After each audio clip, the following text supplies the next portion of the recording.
Nessa última parte aqui de memórias, nós vamos conhecer a memória ROM, que é uma memória muito importante também quando a gente fala de todo o conjunto de memórias que existe internamente aos computadores.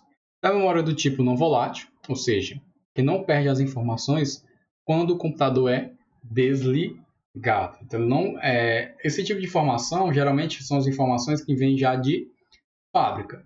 Todo computador, quando vem de fábrica, todo componente eletrônico que possui esse tipo de memória, ele vem com informações do fabricante. Qual o modelo do computador, quais as configurações que são feitas. Então, a memória ROM, essa sigla ROM, vem de onde? Read Online Memory. Então, Read Online Memory ou memória de somente leitura. Por quê? Quando você acessa a memória ROM, você apenas vê as informações que lá existem. Você não pode modificar ou alterar as informações que vêm internamente dela. Então, a função da memória ROM é oferecer dados para apenas leitura.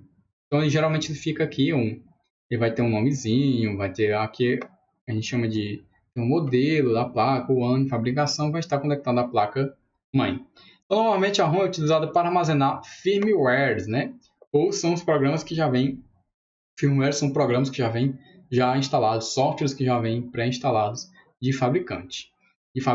Que hardware são pequenos softwares que funcionam apenas no hardware e para o qual foram desenvolvidos e que controlam as funções mais básicas do dispositivo. Por exemplo, hora, data, temperatura. Ele controla, por exemplo, a que nível de temperatura o componente pode resistir e atingiu aquele nível máximo, por exemplo, 60 graus, o BIOS ou a memória ROM vai mandar um sinal para o computador para que ele desligue. Então, vai fazer esse controle automático. Um bom exemplo de memória ROM é a BIOS, né? Que é de Basic Input Output System, do seu computador. Então, é o exemplo mais comum que existe quando a gente fala de memória ROM. A BIOS é um chip que carrega as configurações mais básicas do sistema antes de inicializar o sistema operacional propriamente dito. Então, o primeiro software, o primeiro chip, um dos primeiros a funcionar quando a gente liga o computador, é justamente a BIOS, que é um tipo de memória ROM. E ainda nós temos o que a gente chama de memórias secundárias, né? São as memórias que ficam externas.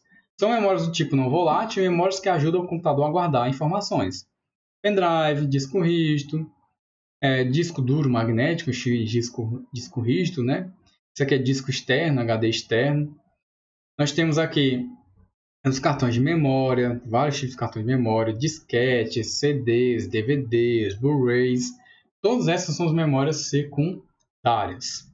Então, hoje nós aprendemos, e nas aulas anteriores, as diferenças entre HD, SSD, memória RAM e as memórias secundárias, tá? Então, não se esqueça de reler e estudar. Vou postar esse slide para vocês no Classroom.